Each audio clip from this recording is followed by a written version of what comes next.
La parole est à Monsieur Marcelin Nadeau pour le groupe Gauche démocrate et républicaine. Madame la Présidente, permettez-moi, avant de commencer mon discours, d'avoir une pensée pour les victimes polynésiennes des glissements de terrain résultant des pluies de ces derniers jours.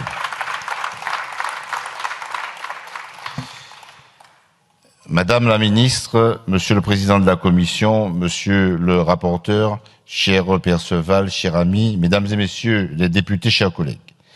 Nous vivons une drôle d'époque. Alors que partout les peuples cherchent à s'émanciper, la France, au contraire, se renferme sur elle-même et tente de sauvegarder ses confettis d'empire au lieu d'entrer dans une coopération intelligente, pour reprendre le propos de mon ami Moutaï Brozerson, l'actuel président du gouvernement de Polynésie. Le traitement fait à la Nouvelle-Calédonie-Kanaki est une illustration, le peuple premier kanak se voyant privé de son émancipation légitime sur sa terre.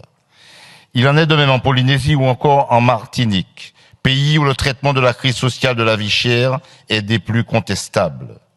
Passé l'espérance d'un petit effort de changement de paradigme sous l'égide de Manuel Valls, ce qui revient en force aujourd'hui, c'est l'association rétrograde entre un État et des forces oligarchiques, oligopolistiques locales pour que rien ne bouge, que rien ne change, alors que le monde bouge et que tout est amené à changer inexorablement. Et cela risque de ne pas changer de la meilleure manière si aucune évolution démocratique n'intervient dans les 10 Outre-mer. Dans cette perspective où les nuages s'assombrissent, mes chers collègues, la niche LFI nous propose une petite éclaircie possible. La République française est censée être fondée sur des principes de liberté, d'égalité, de fraternité. Savez-vous ce qu'Aimé Césaire en disait? La liberté, disait-elle, nous l'avons conquise, nous peuples opprimés. L'égalité, il reste du travail à faire. Quant à la fraternité, nous l'attendons encore. Eh bien, mesdames et messieurs, cette PPL proposée par nos collègues Ratenon, Gaillard et Nilor nous offre l'opportunité de donner droit à deux de ces principes républicains, l'égalité et la fraternité. Saurons-nous donc affirmer qu'il ne peut y avoir d'injustice quant à l'égalité d'accès aux services publics entre nos pays et l'Hexagone? Saurons-nous affirmer que, malgré ces temps d'ultralibéralisme, il peut encore exister un service postal universel?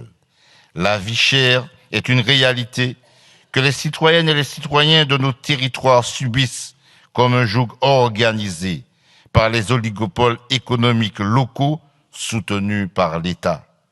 Comment peut-on justifier honnêtement un coût de la vie supérieur de 19 à 38% dans les 10 Outre-mer, alors même que la pauvreté y est 2 fois plus importante qu'en France dite hexagonale?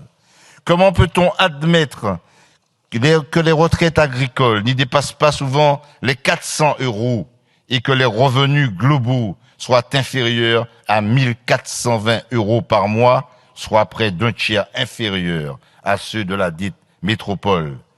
Et c'est cela que le gouvernement veut maintenir en Nouvelle-Calédonie, en Polynésie, en Martinique, à La Réunion, en Guyane, en Guadeloupe et dans tous nos pays. Alors nous voici à traiter du prix des colis postaux, c'est-à-dire d'un élément qui est un lien essentiel pour les habitantes et habitants des 10 Outre-mer avec leurs parents, leurs familles, leurs amis, vivant d'un côté ou de l'autre des océans. Ce phénomène est de nature à participer inéluctablement au renchérissement de la vie.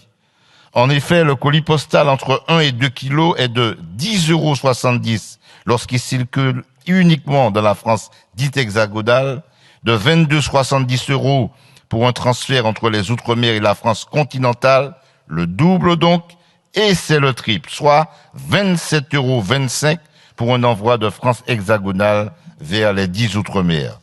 Un prix toujours en hausse, et nous ne parlons même pas des délais d'acheminement 3 fois plus longs. Oui, il s'agit d'une discrimination tarifaire, d'une rupture de l'égalité républicaine et donc d'une inégalité inconcevable, inconstitutionnelle et immorale.